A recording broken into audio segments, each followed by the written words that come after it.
Technical foul. Episode 10. I think so, yep. Welcome into Technically Foul. Thank you for watching us. I'm John Carden. That is Brandon Legendre. this week we're going to talk about all kinds of fun stuff. Probably going to shit on Jerry Jones some more, so enjoy that and enjoy this episode of Technically Foul.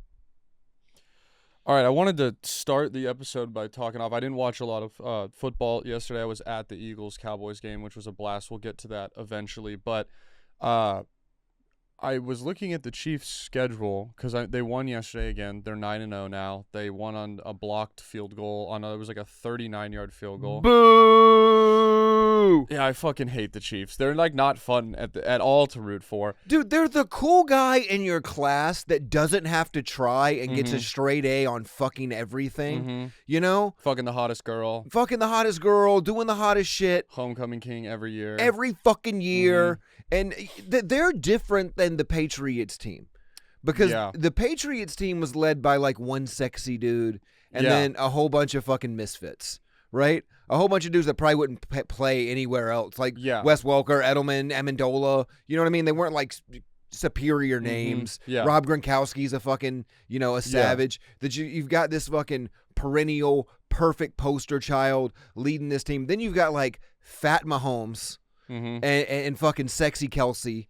And then a defense that's fucking insatiable. Yeah. It's a different team. But they also kind of have like not bums, but also a little bit of nobodies too, where it's like, I mean, like Xavier Worthy is a letdown. Hopkins is old. They have Kareem Hunt is like somehow back in the league playing running back for them. Didn't he kick somebody in the chest? Yeah, he straight up donkey kicked a woman in the chest. I think she called him the N-word to his face. Like, I think she deserved it, but he's like back, and they don't have a like killers, but it's a little bit more than the Patriots, where it's not Wes Welker, it's not God, I forget that guy, but his nickname was 7-Eleven, and he was the lacrosse guy, Chris Hogan. Oh wow, good throwback. They had guys like him winning Super Bowls. They have good players, but they're getting Hopkins at the deadline for less draft capital than Jonathan Mingo. That's crazy. Yeah, and then they win this game. I was looking at their schedule. They play the Bills next week. That's going to be a phenomenal game. It's going to be a good game. And, I mean, I got Bills winning it. Winning it.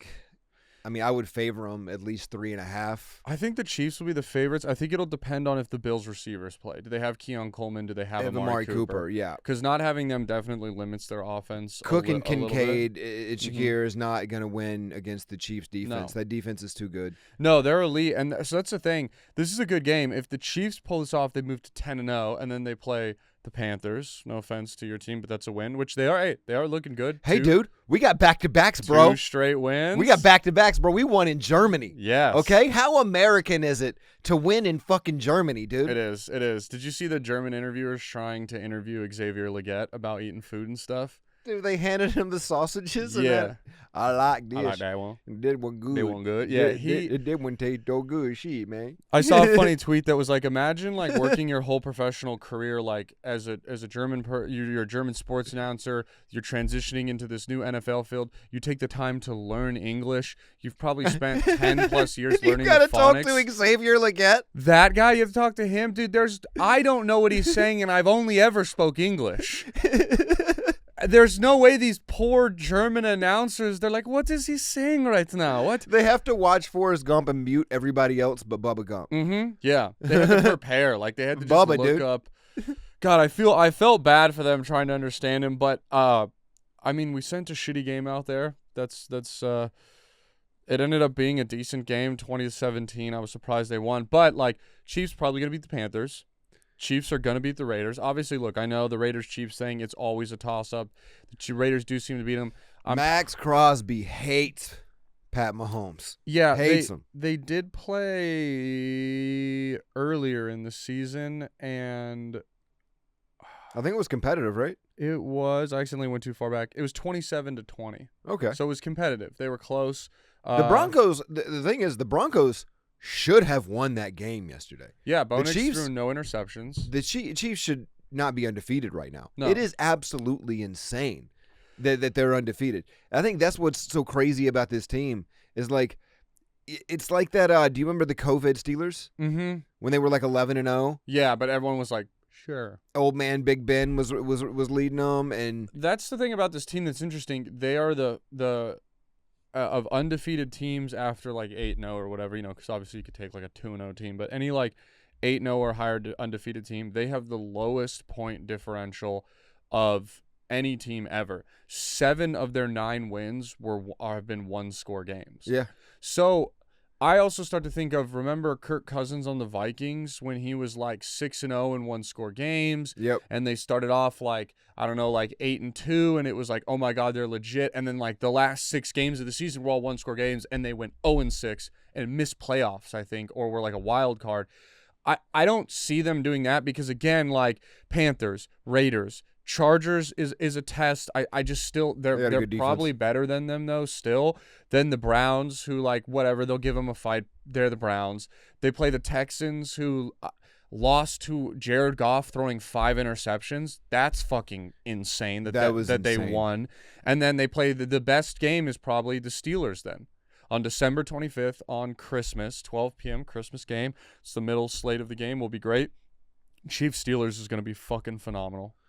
Yeah, man. I think this Steelers team is a little bit more legit than anybody's realizing. That Commanders team is good. Yeah. Like, I mean, they built a squad. I'm scared of them as an Eagles fan. You should be. Yeah. I mean, they know what they're doing. Frankie Louvu is playing like a Pro Bowl player on defense. Jaden Daniels looks like he could be a possible fucking MVP as a rookie. Yeah. Terry McLaurin's having an out-of-this-world season, top 10 receiver. Yeah. They've got Noah Brown, who's had a great season. They've had the spectacular moments, like against Chicago, the Hail Mary play. Eckler's had a resurgence there. Brian Robinson's not even playing right now. Like, they're good. They look good.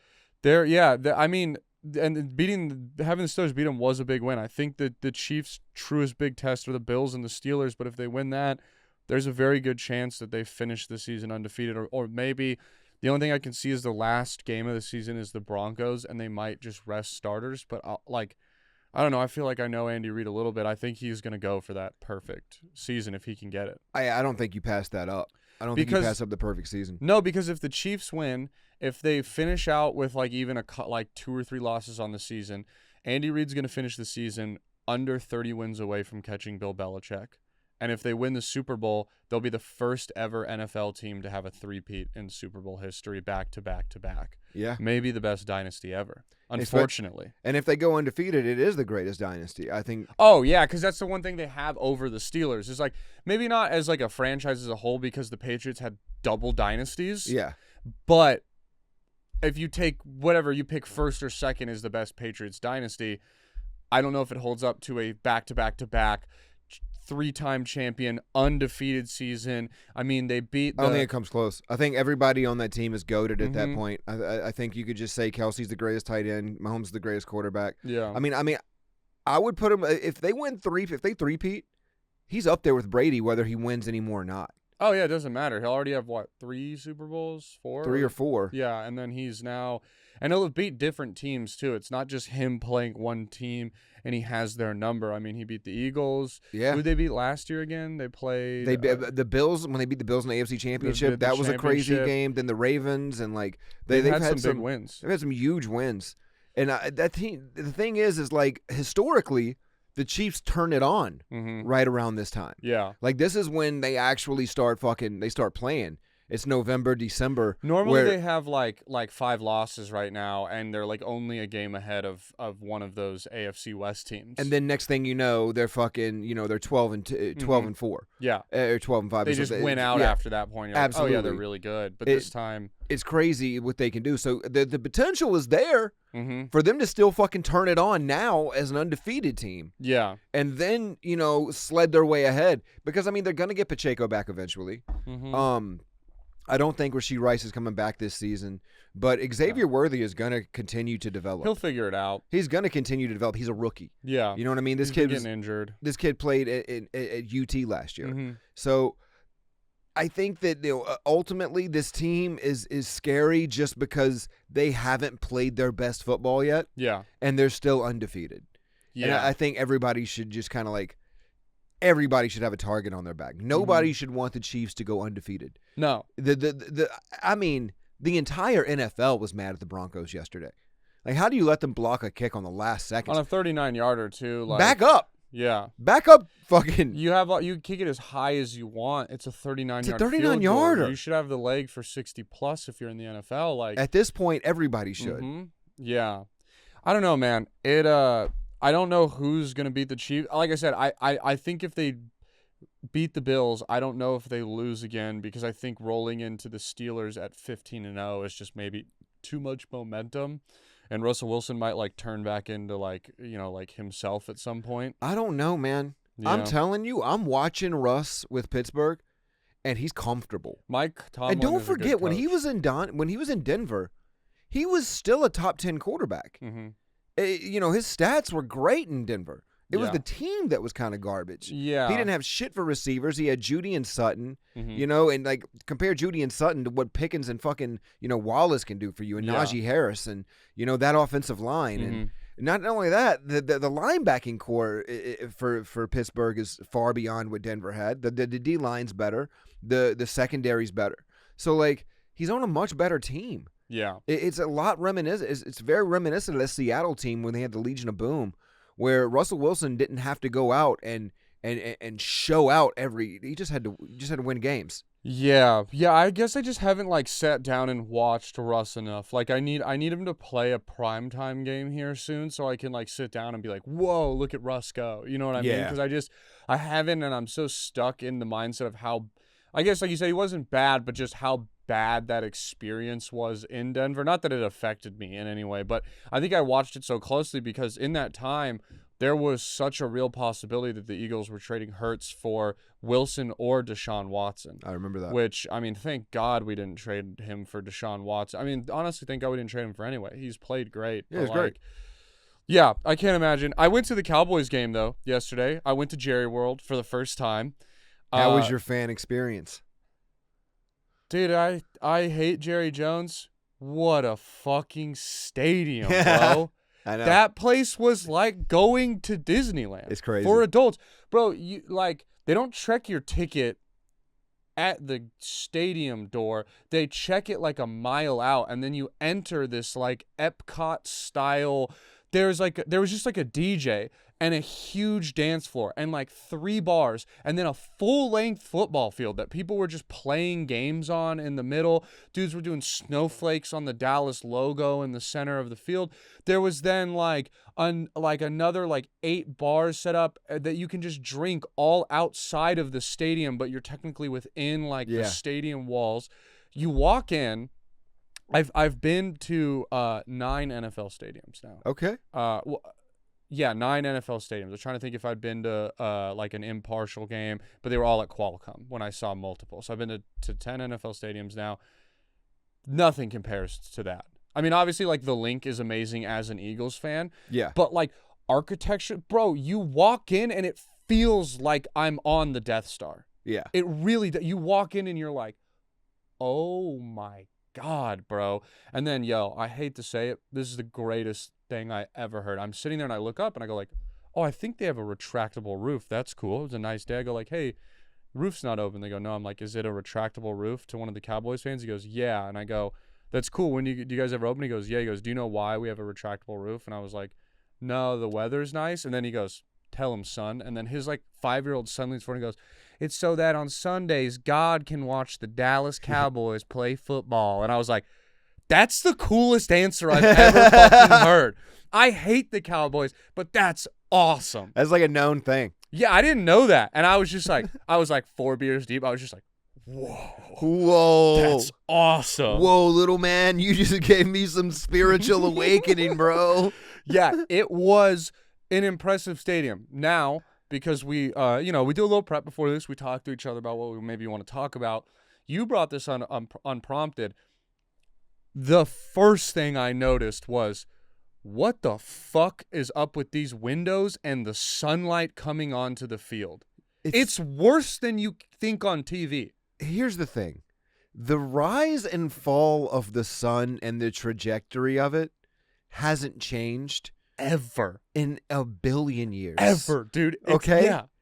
To think that you could have taken a stadium and just did this and solved that entire fucking problem is absolutely crazy. And the other thing is when CeeDee Lamb came out and was like, yeah, dude, the sun cost me a touchdown. Jerry Jones comes out and is like, what do you want me to do? Rebuild $1 billion stadium? Like, no, dude. Buy some shades. Bro, like I said, it looks like the Starship Enterprise in there.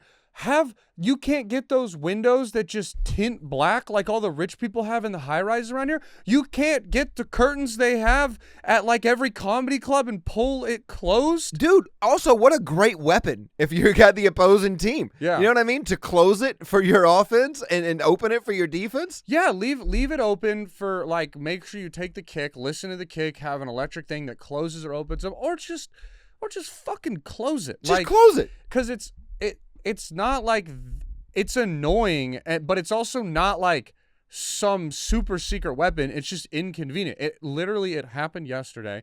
Cooper Rush threw like a kind of all right pass, but it was between Dalton Schultz and CeeDee Lamb, and Schultz like couldn't see because they were Ferguson. They couldn't see because they were in the sun, and he keeps his hands down, and the ball goes right over his head, and then CeeDee can't see, and he thinks that it's going to him, and it just flies right between both of them, and both of them look at each other, and like you see Ferguson go like I can't see.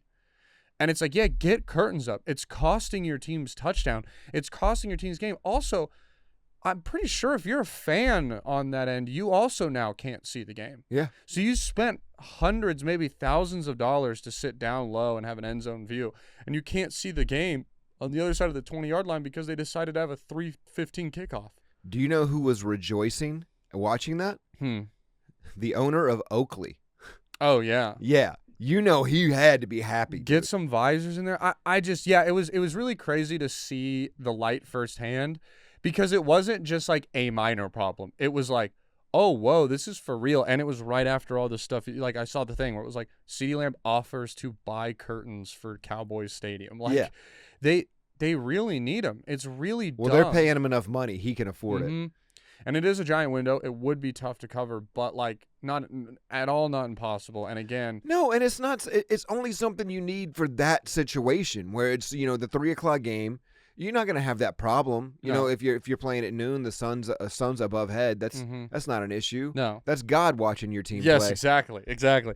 Such a cool response. It was a fun game too. Like this is so lame, dude. It's well, first off, happy Veterans Day. Oh, well, thank you, buddy. It's Veterans Day, dude. I'm going to go get my free meal. Go get your free meal, bro. Oh man, this is like such corny white guy meat. I think veterans are awesome. Never served, never will. Think they're awesome. I have that like weird white guy affinity where I'm just like, they fucking served and protect like it's, and so I already like that shit. Yesterday, bro, they you know, it's halftime and they're like, hey, we're gonna honor veterans, and I was like, okay, like that's cool, whatever. Bro, they didn't just like honor like, you know, just like a guy who like set up communications in peacetime like my father did. Bro, they're like, give it up for our first, like they had 10 Medal of Honor recipients. Like the first guy raided an ISIS camp, and freed 6 soldiers. Then the next guy, they're like, tackled a suicide bomber that charged his squadron and survived with injuries. And they had all these veterans that did this crazy stuff. And then they brought out this woman who sang America the Beautiful. And it was like one of the best renditions I've ever heard. And then because it's that stadium, the acoustics in there, it's blaring. And as she's singing, the camera on the giant Jumbotron is cutting to these veterans who are singing along, crying, bawling. Bro, I'm in the stands crying along. I was sitting there and I was just like, it cut to the dude who tackled the ISIS bomber, and he sang a lyric with tears in his cheek, and I was like, fucking beautiful, dude. And I was like holding back tears so bad, and just like 2 ran down my face, and then I was just like, I'm too drunk right now, dude. I've had too many drinks. I'm crying at the halftime performance of America the Beautiful right now. And you're like, yo, there were too many bars on the way in. Yeah. Jerry, what are you doing, dude? I'm crying during America the Beautiful. Yeah, it was so crazy. And then it finishes, and I'm like Erica's the biggest crier of emotional stuff. I'm like, dude, she's totally going to be crying. I turned to her, and she's like, that was really cool. And I was like, yeah, that was fucking dope, dude. And I was like, fuck. I told her like 20 minutes later. Erica, that was so cool. We can live in a great country. Yeah, I told her like 20 minutes later. She was like, you cried at that? I was like, it was so powerful. Dude. Yeah. There's certain things that make me cry, and I just can't fucking help it. No, dude, it's been a while. I mean, it was 100% being drunk played a huge factor into it. Not taking away from the vets or anything, but it's like I don't know. I didn't serve. I shouldn't be. I don't have anyone in my family that served and was hurt or lost in battle. I don't know anyone like that was like it like ruined their life like that or lost a loved one. So I'm just like. There's no need for me to be crying like I'm thinking of my brother right now. You know what's crazy is that's what makes you cry, but you know what makes me cry is Louis Capaldi, like what's the song he does? Fucking I can't think of the name of it. It's his most famous song. Let me look it up. It's the dude that has I don't know if it's Tourette's or Parkinson's. He does this performance at a music festival where he like can't get through it. Mm-hmm. And the God, what's the name of someone like? What's his last name? Louis Consumelli, this guy? No. Yeah, I don't know. I don't think I know what song you're talking about. I'll find it. It is funny though to just get like random. That was just what made me laugh the hardest about it. Is I was just like, all right, there's just no need for me to be crying right now, and I wasn't. But it was like it's one that tear. Dude, Louis Capaldi. Oh yes, okay, yes. It's the song "Someone You Loved." Mm-hmm. And he's singing this song that he wrote when he was sad, right? And he was feeling alone, and he can't sing the song, and he's in front of 20, 30,000 people, dude. Yeah. And then like where he starts messing up, the crowd starts singing it for him, and he stays silent. And he's like overwhelmed by it. You know what I mean? Yeah. And you've got this dude that wrote a song about being alone, and having 30,000 people sing that song back to you when you're struggling. That's beautiful, buddy. Every time I watch it, I bawl my fucking eyes out. I bawl my fucking eyes out. Yeah. It doesn't matter. You know, there's certain things, dude. It's certain things like that, you know, that touch you. And the America the Beautiful, watching veterans sing it. Watching somebody that actually understands the significance of what it means and how deep of a meaning that it can actually have. Yeah. And I think you're seeing that. 100%. And it was also that sad thing where I could see like, on a lot of them, as they're like, you know, give it up for Staff Sergeant John Carden. He was in the Battle of Fallujah, and he helped drag out 6, and like they're listing it, and I can kind of see it in their eyes that like, while they are listing it, and it's cool for us to hear it. I'm like, I can see in their eyes they're remembering all their friends dying right now. Yeah, which was making me the sad because you'd see these guys where the camera's just it's like a still shot of their face, and so they're like nodding, and you know it's like, they're just trying to, and I can see it. I'm like, oh man, like. He's probably done his best to like therapy, whatever, deal with this, but you could tell that some of them wanted to cry in that moment because it's like, yeah, this is cool. They're getting the honor, but they're thinking of their best bud like Buck. They're thinking of the people they wished were next to him. Who loved the Cowboys way more and would have cared so much more. And that's when I was just like, oh, fuck, dude. Oh, shit, Jerry, you bitch. Well, it's like if you don't cry at the end of Black Hawk Down when Hooch is talking, then you're not a real American, dude. Yeah. Because he's like, why do you do it, Hooch? He's like, I do it for the guy next to me. Honestly, I think it wasn't even that. You know what it was? It was the sun from the windows getting in my eye and making water. It's Jerry's fault that I was crying. I didn't get emotional. Dude, also, you're like, I don't need Kleenex. They need curtains. Yeah, exactly. Full circle moment, too. Drunk guy fell on me yesterday. Oh, Eagles fan too, right? Dude, I'm sitting there, and there's all of a sudden, like, a bunch of liquid falls in my lap, and I catch, like, a mean knee to the back of my head, and I was like, oh!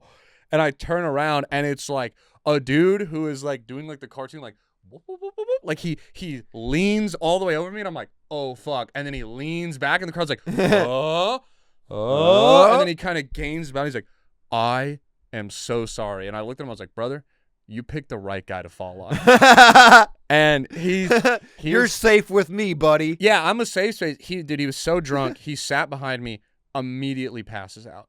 And the whole section saw him kind of fall on me, is now watching him pass out. I'm like taking selfies with him behind me. I'm like, this is a fun full circle moment. And then I saw, like, people were like, oh, you know him, huh? And then it was sad because I did get to see how everyone looked at me in that moment when I fell. Because I never knew. But then I was like, oh, the way they're all looking at him is how they looked at me. And then I felt the need to defend him. Like they were like this old Cowboys fan was like, "Oh, is that your buddy? He can't handle his liquor." And I was like, "I don't know him." And I was like, they were like, "Oh, he fell on you. You're being nice." I was like, "Oh yeah." I go, "He gets a free pass. He only fell 1 row. I fell 3." And I kept thinking people would think that was funny, and everyone I told was like, "Oh." It's just sad. Oh, that sucks. And like I had a beer in my hand, so they were like, "Oh, so you didn't learn your lesson either. You're still like," because that sounds like an alcoholic thing to do. I'm not an alcoholic, but that sounds like someone who's like a riddled. You fell alcoholic. At the Cowboys game? No, at the Texans game. Oh, okay. So just a little down south. But I was like, "Hey, buddy, I've been there as the Eagles fan. Had too much to drink." He slept the entire game, and then just in the middle of the fourth quarter, he just like stood up and he's like, "Have a great day," and then just left. And everyone cheered for him as he left, which made me sad. Could you imagine spending the money just to go take a nap at Cowboys Stadium? That's how I felt at the Texans game. That was my like big like I was trying to recount how many Eagles games I'd been to yesterday, and every time I counted, I kept forgetting to count the Texans game, which I was like, "Oh, fuck, dude. That was really just like $130 I threw in a toilet and took a shit on top of." I think I've been to 5 NFL stadiums. Nice. Or 6 maybe. CenturyLink, it was that's a great Seattle. One. That's where I've been to one. Yeah. Let me think. Carolina for sure. Yeah. I went to the Cowboys Stadium, but I watched UT and UNC play the first ever college basketball game. Oh, that's cool. Or first ever basketball game ever at Cowboys Stadium right after it opened. That's cool. It's a great stadium. It is cool. It's like I said, one of the more state of the art. Yeah, I've been to Qualcomm, the old San Diego. I saw the Rams play in the Coliseum. I saw Seattle up in Seattle. I saw the Cardinals at their new indoor Glendale Stadium. I've been to the Cardinal Stadium. Yeah, I watched the UNC play national championship there. I will say, that stadium might be my second favorite road stadium I've been to. There's not a bad seat in that house. It's a very like well-built upper deck. Absolutely. Because have you been to Levi Stadium in San Fran? Worst upper deck I've ever been to.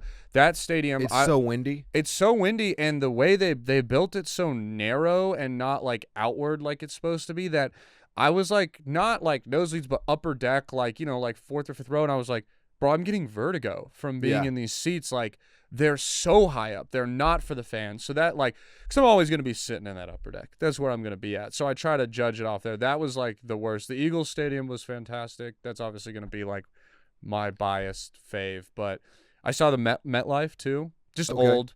Also, like, absolutely in the middle of nowhere in New Jersey. Yeah. It's, like, out in, like, plants and, like, there's, like, all these energy plants. But the one other thing I wanted to talk to you about this game, 2 things. One, I feel like maybe I got lucky because I am a little bit younger.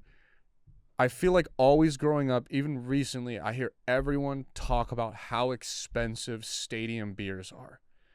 A stadium beer yesterday was $11.50. Have I just been blessed by how bad inflation has been and my California mind? I feel like $11.50 is a pretty reasonable price for a stadium beer. I'm at a stadium, supply and demand. If a beer is normally like $6 or $7, it makes sense that it's like $4 or $5 more. They got you, dude. And it's because beers are expensive, right? Because like you were going and you're like, yeah, beers used to be like, I could get a $2 beer at most bars. It's bullshit that I'm paying $12. I just didn't think it was that egregious. Also in California, I feel like a lot of stadiums I go to, Dodger game, beer's $15.50. Buddy, I can buy a 12 rack of Miller Lite for $11.50. Yeah, I guess you're right. I don't know. It's just the supply and demand. And it's not a tiny beer they give you. They at least give you the fucking like 18-ouncer or whatever. Yeah, but I can get 144 ounces for the same price. Yes. Yeah, I agree. I'm just saying maybe I'm just wrong. I didn't think it was that egregious. $11 for a beer. You've been brainwashed. At a stadium? Yeah. You've been brainwashed. Yeah, I don't know. Why is it $11.50? What are you Jerry Jones, you're worth $1 billion. Yeah, I guess Why you're right. You've got a $40 fan experience. Fucking why you can't make a beer $8? I guess you're right. I guess 8 would be fair. $11.50 makes sense if they use the proceeds to pay for fucking curtains. Yeah, you're right. Yeah. If it doesn't have to come out of CD Lamb's money, just make it $12.50, and I guarantee you, fucking Cowboys fans would pay it for that goddamn touchdown. Yeah. To have that touchdown, that CD Lamb touchdown, I guarantee you, Cowboys fans would pay an extra $1 for a fucking beer. Yeah. Okay, I was wrong on the beer. I get what you're saying. When you say $8, I go like, oh yeah, I guess why couldn't it be 8 or 9?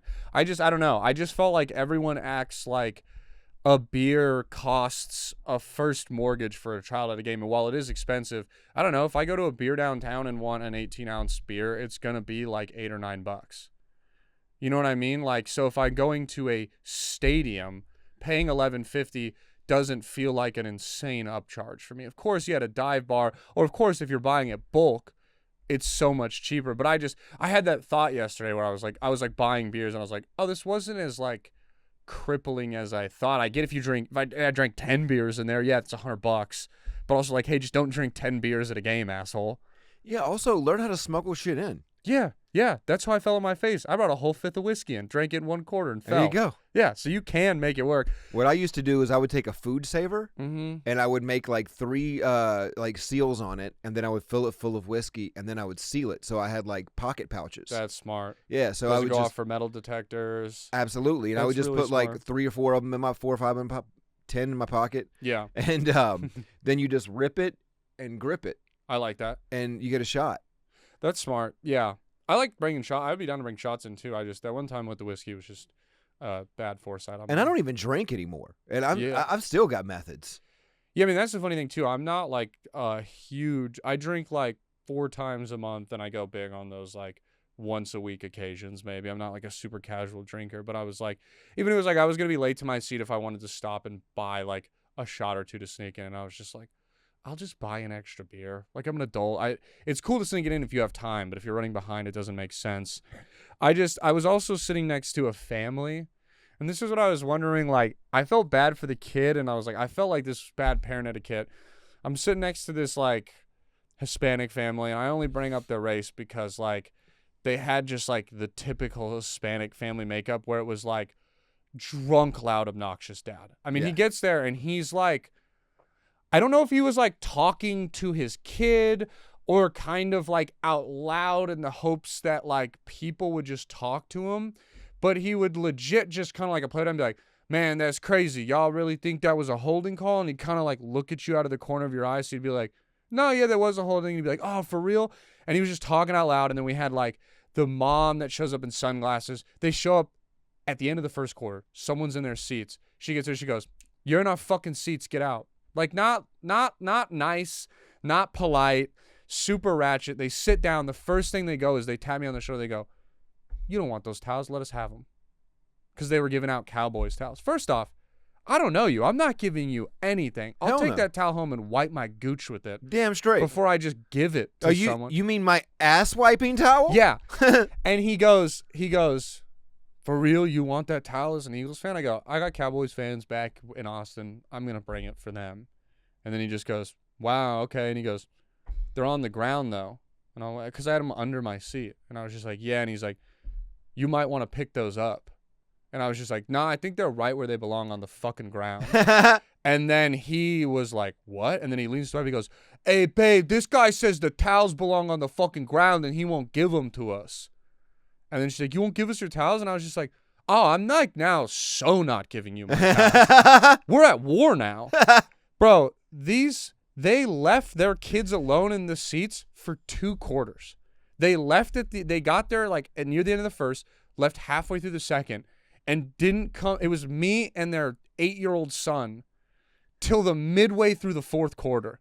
Not only did they try to take your towels, they made you a fucking babysitter? Bro, John, I go, I wonder where they could be. John, he comes back with a clear Cowboys bag, 50 towels in there.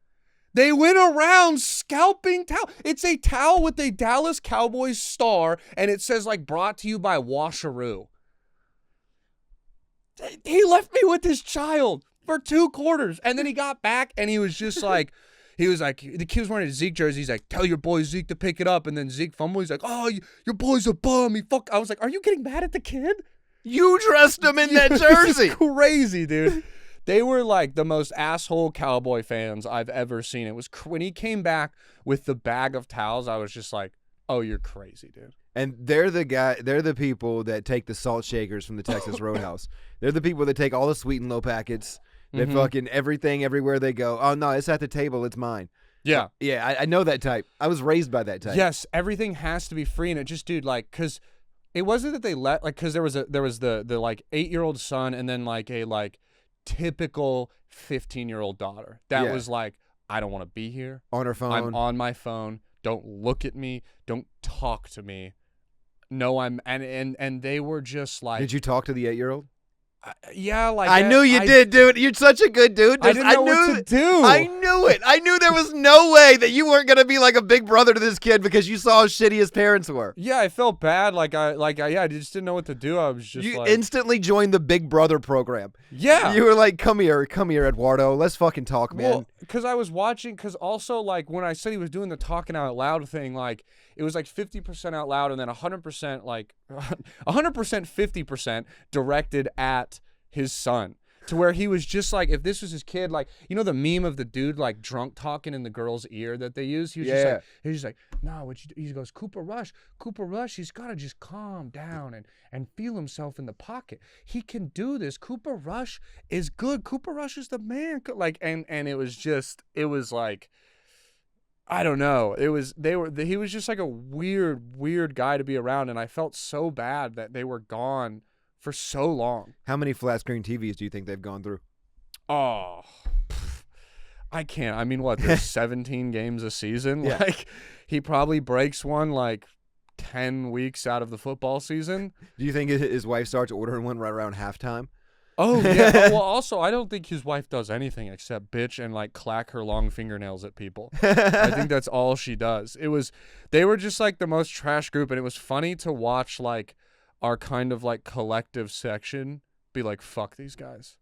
So between the Eagles fan behind you, passing out on you, and the Cowboys fans next to you, how would you rate your fan experience at Cowboys Stadium?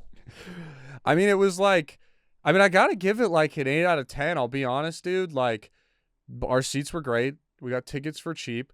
I don't know how. I just like, we start pulling up, bro. Also, man, has parking gone up? Yeah.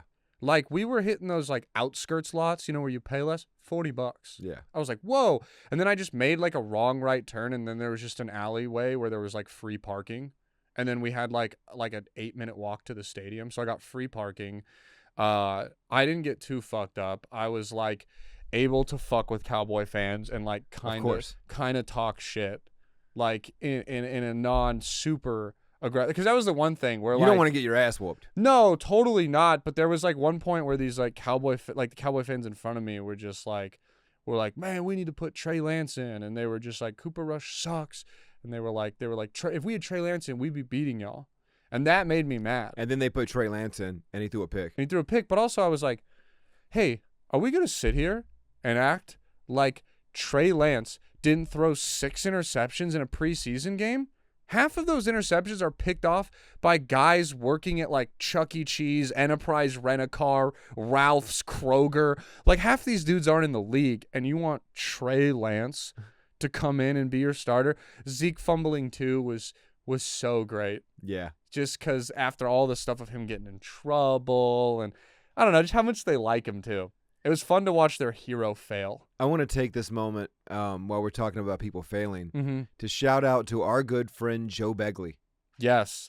Beat Joe Begley in fantasy. Buddy, we didn't just beat him. Whooped his ass. Unless Kupp and Nakua put up 74 points tonight. Yeah, we won. We won, dude. I'm pulling up our score right now because we absolutely... Oh, I've been romanticizing over it. My other league, I did not do. I'm going to lose. He's got Kyron Williams, only needs 8 points. Yeah. So I know I'm going to lose that one, which is tough because, you know, I need every game. I had Christian McCaffrey back and decided to bench Kareem Hunt. Oh, that sucks. I mean, I don't blame you. It was a 0.6 difference. Christian McCaffrey is a must start in fantasy. Like, Absolutely. No matter if they were like, hey, he's going to wear a boot while playing running back, you'd be like, I still got to start him. I mean, yeah, our team went off. Everyone scored double digits except Deontay Johnson, which is like fine. I mean, he's kind of we might be cooked with him. Well, it's Ravens Steelers next week. Yeah. So I'm thinking, maybe they'll hook him up and give him a good little game. Yeah. Against his former team. Yeah. But we'll see. I mean, I would Marquez Valdez-Scantling maybe because he had 2 tutties and some long. We could pick him up on wires, but we'll see. We're still in range for playoffs. Yeah, we're still gonna like probably sneak in. This is a big week for us. We're 5th in this league, but there's 1, 2, 3, 4, 5, 6 teams in 5th place, and then we're the gap between 1 through 3 is a little bigger, but even the 4th place team is just 1 win ahead of us. The entire bottom half of the league lost, and the entire top half of the league won, pretty much, except for I think Dean lost. There's a pretty good discrepancy of the good teams in our league are significantly better than the bad teams. But I think with a win this week, and beating Begley, who's 3-6, who's competing for that last place spot, we kind of secured not coming in last. Absolutely. Because the last place team, Ben Gordon, shout out him at 2-7. He got annihilated this week. He lost 160 to 78. His team also is only putting up 78 points in a week, which is bad. So we'll now be 5-5, and he'll be 2-8. So we would have to lose 4 games, and he'd have to win 4 for us to be tied. And there's only going to be 5 weeks left till playoffs, maybe even 4. Okay. Because we'll win to go 5-5, which now means week 10 is concluded. Playoffs normally start week 14. So I think we officially secured not coming in last. There we go. Look at us, dude. We started 0-4. Yep. To go from 0-4 to maybe the playoffs. Yeah, is fucking beautiful. Hell yeah, dude. It's fucking beautiful. We're doing it. Yeah. We got Laporta, Bowers. We got some hope. Mm-hmm. Speaking of hope, my Carolina Panthers, dude. I know. My Carolina Panthers, buddy. That's what I want. I want to talk to you for a second about. Also, I'm a little bummed. I'm not going to lie. I'm a little bummed about them winning. You're kind of hoping for the tank at this point to get a good draft pick. Let's go top 5. Yeah. What are you doing? Yeah. No, right now we're picking 9. Wow, that is a big jump. I mean, good for you guys. I think what's happening is promising. I mean, I think you know this. I don't need to tell you it. You guys are fucked for years to come. We are fucked for the next 5 years. There's nothing that could happen whether you had the first pick or the 32nd pick in the draft next year that is really going to fix your team. No. Because even if you were we have the number 1 pick, Shedeur Sanders is the clear number 1, fuck Bryce Young, we're going with him. He still has to play with no real good offensive line. Well, no, our offensive line is actually one of the best offensive lines in the NFL, surprisingly. Okay. We've allowed the fewest number of sacks. Oh, that's great. In the NFL. So you have a good line, but it's still Legette's great, but then it's Legette and Chuba Hubbard, and then after that you're just yeah. I don't know. We have some promising people. The defense isn't lights out. It's not bad. You guys are just weirdly very bad, but also somehow kind of average at the same point, which sucks. Yeah. You have to be excited about Bryce Young though, right?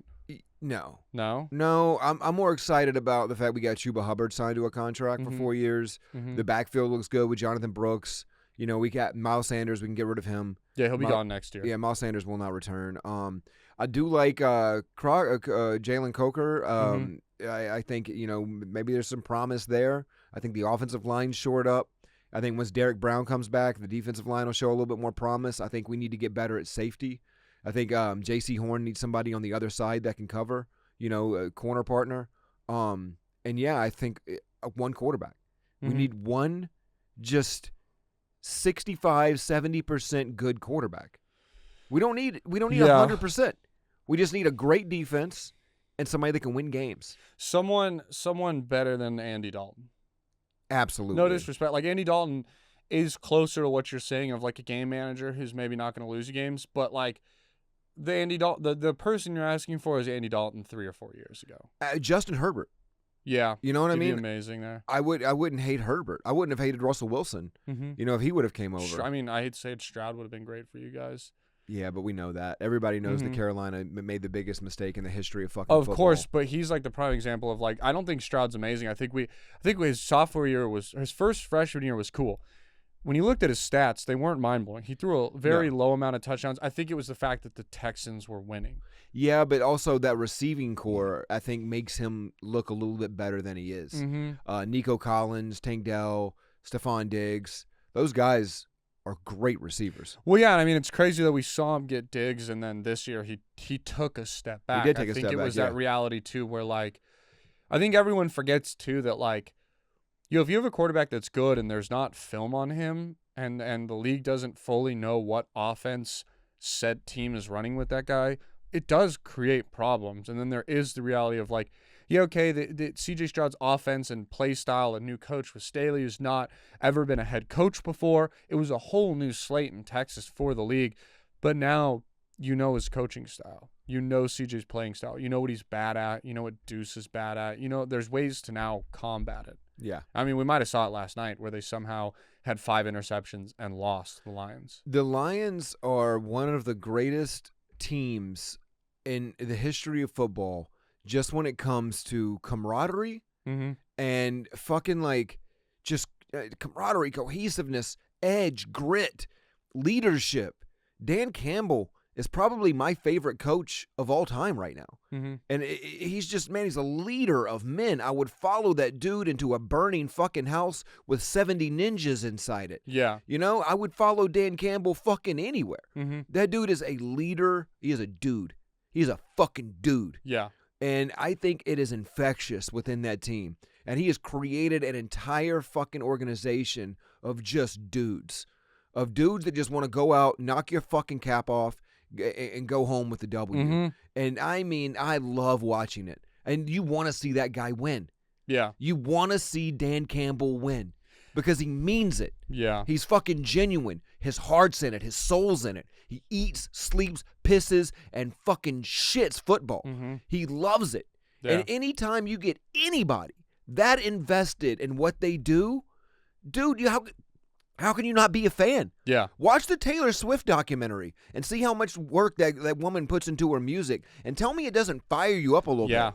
Honestly. You know, if you have ever given a true shit about anything, like, I mean, like, would die for it. Dan Campbell is your fucking dude.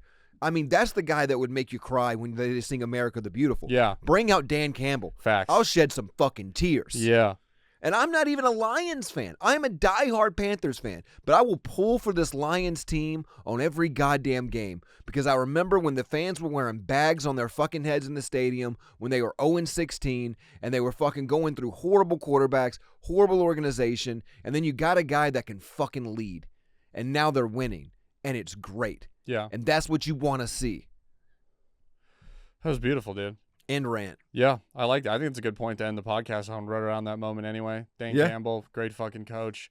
Good win for them. Super cool moment when he was like, we need a fucking turnover now. And then they literally, during that interview, intercepted the ball. Like, they're a great team. I mean, it's hard not to root for them. Obviously, he's an Eagles fan in the NFC. Fuck the Lions. But if the Eagles aren't going to win it, I would love to see the Lions. Anyone but the Chiefs at this point. They're like our Mighty Ducks. Yeah. You know, they're like a ragtag group of underdogs that... A team that in all of our lives have been the worst team ever. Yeah. The only 0-16 team. Like, all of us remember that. There's not a lot of football fans that are watching that at least don't know about that. You know what I mean? That was like 2010. Yeah. Even if you're a fucking 15-year-old NFL fan, like, you probably heard about it at some point in your fandom. Like, everyone knows about it. It's cool to see them. I mean, they were bad like fucking 5 years ago. So, I'm happy for them, dude. It was a fun episode. Fun up. Our teams are looking good. Well, I guess unfortunately for you, fortunately for me. Your team's looking great. My team needs to tank. Yeah, you're in that weird spot where you're like, fuck, we won. Shit, awesome, fuck. You know, you're happy because you're a fan, but you're also like, what does this do? Yeah. It just hurts our draft position at this point. Yeah, because it's all an illusion. You're believing of being like, no, we turn it around next year. We're going to have the 6th pick, and we're going to take a strong tackle or a wide receiver, and then it's all going to make the difference for Bryce. And David Tepper's going to not be a shithead owner. Well, the crazy thing is with the Saints beating the Falcons yesterday, it does open a portal. Yeah. To where the Panthers can potentially make the playoffs, which is a crazy thing because the NFC South is not a very good division right now. Yeah. The Bucs have been They've failing. Lost their last 4. The Saints aren't really great. Falcons aren't good. And the Falcons aren't good. So, I mean, the Falcons, I think, have the best team in the NFC South. But ultimately, there is a path where the Panthers can still potentially make the playoffs, which is kind of crazy. You guys are 3-7. And the top of your division is 6-4 at the Falcons. Yeah. So we're only 3 games back. Yeah, there's 7 games left.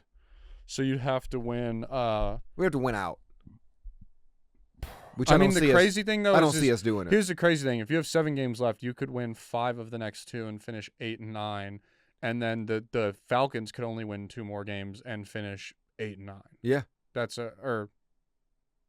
Yeah, that makes sense. That math. I've been historically pretty bad at math on this podcast, so I'd double check. But yeah, guys, rate, review, subscribe. Thank you for listening.